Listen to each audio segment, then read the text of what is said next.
everyone, it's Dr. Carmen here, and today I'm going to be telling you my COVID-19 story. So, around the middle of March, I started working at the government clinics, and it was around that time where we started to see cases of COVID-19 in South Africa. And so, as time has gone on, there have been more and more cases, and it's almost inevitable that if you're a healthcare worker, that you're going to get in contact with somebody who has COVID-19 infection. So that's exactly what happened with me. Two of the people that I was in close contact with tested positive for COVID-19. I became aware of their results on Friday last week.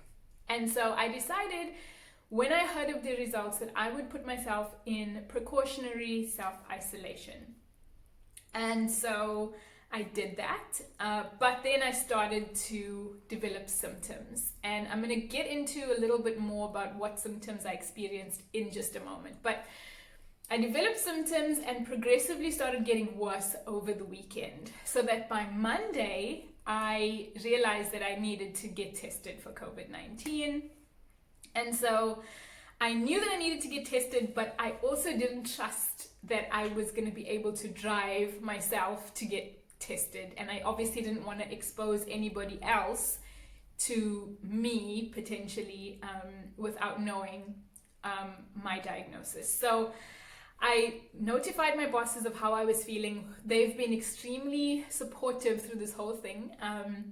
And they decided that they would send a team out to come and test me at home. Now, you guys have heard in the news, the president has told us this, the health minister has told us that they're rolling out community screening and mobile labs that are doing testing. And so it was not obviously unusual for them to send out a team to do home testing, because they're actually teams that are designated this function. So the team arrived to come and do the test for me, and that's where some of the problems started, because the team was quite big.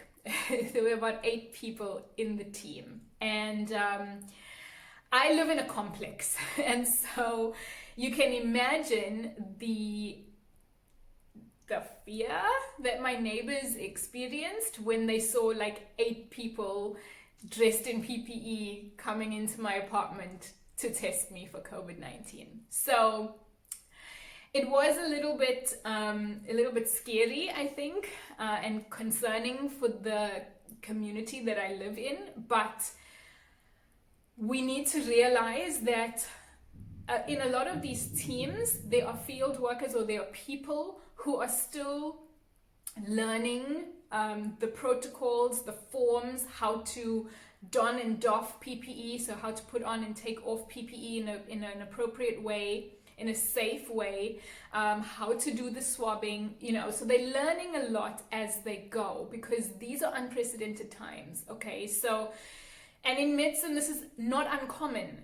Throughout medical school, and even throughout when practicing, it's very common for us to learn by watching other people do things. So I've experienced this in my entire career. We actually say, see one, do one, teach one. It's like the method that we use to learn. Anyway, so I understood that 8 people coming into my place to test me was because a lot of them, it was their first time coming out, and it was their first time seeing procedures being done, their first time experiencing the forms. I understood that they were still in the learning process, but it was alarming for my neighbors, to say the least.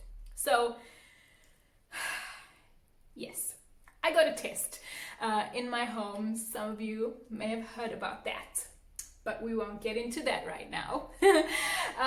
So I got the test done. The test was very uncomfortable, and that is putting it lightly. It was really, really uncomfortable. I had a throat swab and I had a nose swab. They have to stick the swab very deep into your nose, and so it's not a pleasant experience at all. But I got my test done, and I just continued being in isolation. And I just did not feel good. So what were my symptoms? I started off on Saturday with extreme body pain. I felt like my entire body was just very, very sore. But I also felt this like almost heightened sense of sensitivity, almost like in my skin and I was trying to explain, like I almost felt like my teeth were almost sensitive, my hair was almost sensitive. I just felt like I was in a lot of pain. So I had severe body pain. I had a severe sore throat. My throat was on fire and it was very painful to swallow. I also felt overwhelming fatigue. I was man down, completely drained. And that's why I was relieved when I got my results that said that I am positive for COVID-19, because I knew that there was something going on that I'd never experienced before. Anyway, I felt extreme fatigue. I had a low-grade fever on the first day. It didn't go higher than 37.7, which is a low-grade fever. I haven't had a fever ever since then. I also felt chills, and one of the things that has been incredibly difficult, and it's still a symptom to this day, is a complete loss of my appetite. Like, I have no appetite whatsoever. And on top of that, my sense of taste is completely warped. So food does not taste good to me at all. And I don't want to eat it because I don't feel hungry at all. And that is still a symptom that's ongoing. I don't have a cough. I don't have the high fever. I have no shortness of breath. And aside from what I told you, I just had one night when I woke up with a severe headache. But then I never experienced a headache again since then. And then I had like on and off chills. But that is basically all the symptoms that I've had. For the first few days, I promise you, I felt dreadful, like just horrible. But I feel like I've turned the corner, and I feel like my energy has definitely come back, and I feel a lot more like myself, if that makes sense. The fatigue was probably the most concerning thing for me, because I usually have quite high energy levels, but during the time when I felt that severe fatigue, I felt like I could sleep for days. I would get up, go from the bed to the couch, and like that felt like hard work for the day. So it was extreme fatigue, and that's really why I knew that something was really wrong.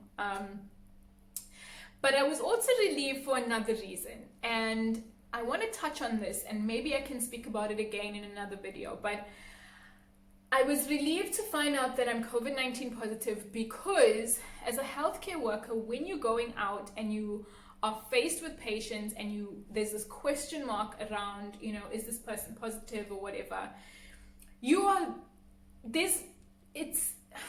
in fear mode, like without even like wanting to be fearful. It just happens because there's this thing that you can't see that is threatening, that it might make you sick, and it might make you very sick.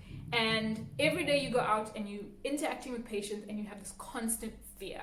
So I was relieved to find out that I was COVID-19 positive and hopeful that I would get mild disease, because what that means is that I'm developing antibodies towards COVID-19. And that is going to provide me with hopefully complete immunity against COVID-19. That does not mean that I mustn't wear PPE. It does not mean that I mustn't take the necessary precautions, but it definitely gives me that peace of mind to know that I've had the infection and that I've developed antibodies towards the infection.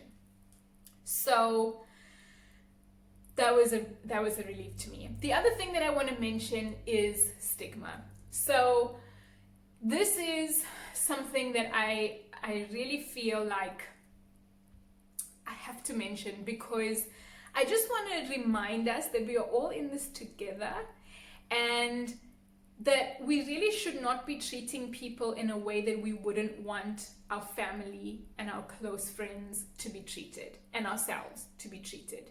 So I know this, it's crazy, right? I know that my neighbors, for example, are freaking out, but at the same time, we're human beings, right? And if we start like stigmatizing people and like labeling people and treating people in a way that kind of like isolates them even further, isolation is already isolating, okay? So let's just be kind to each other. Let's try and understand that we are living in unprecedented times at the moment. And let's try to treat others in a way that we would like to be treated ourselves. I think that this is obviously a time where a lot of people are operating in fear mode. It's understandable, especially if you don't understand what's going on, especially when you're getting confusing messages, especially when you're hearing all kinds of crazy things that you don't know what to believe anymore and what not to believe. It's normal, I understand. But at the same time, I think it is important for us to remember to be compassionate towards each other. So yeah, I've been keeping a record of my symptoms since the day that I was tested, and based on like how I'm feeling, I actually feel like I've turned the corner, and I feel like I'm extremely grateful that I'm one of those people, it seems, that has had mild disease and is making a good recovery.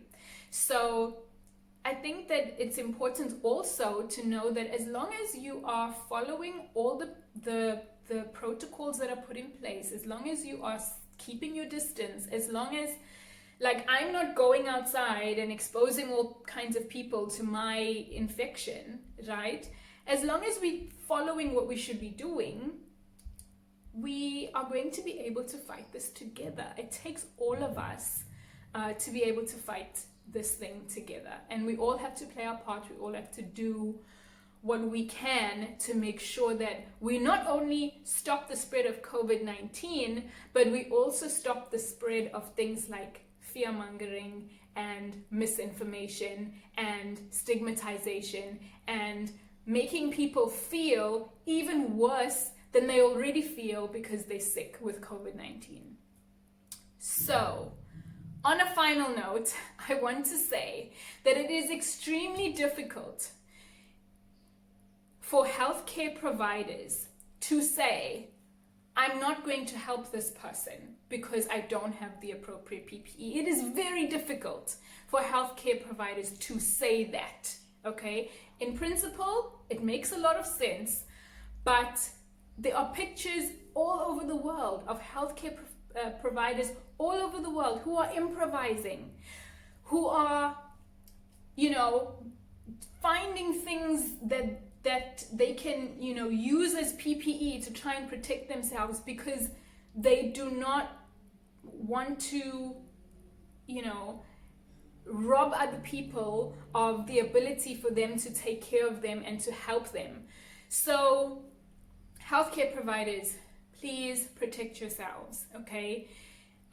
But also, people who are able to provide PPE to healthcare professionals, please do that. Donate what you have. Sponsor the procurement of PPE, because I can assure you that healthcare workers are just trying to do the best with what they have. And the best way that we can support them is by ensuring that they are protected. So, on that note, I want to say a big shout out to all my friends, my families, my loved ones. I just love you, and I thank you so much for all of your support and your encouragement. Fortunately, I like being alone, so being by myself in isolation has been okay for me. But there are lots of people who isolation and loneliness is making them even more sick. And so I appreciate you guys for virtually checking in with me. Some of you insisting that I eat and send pictures of food to prove that I've been eating. So I love you guys, and thank you so much for your support. Thank you for checking in on me, and thank you for your encouragement. And I am definitely in high spirits, and I hope that soon I can get back to work, but obviously once I've been cleared and once it's safe for me to do that. So love you guys, take care of yourselves, bye.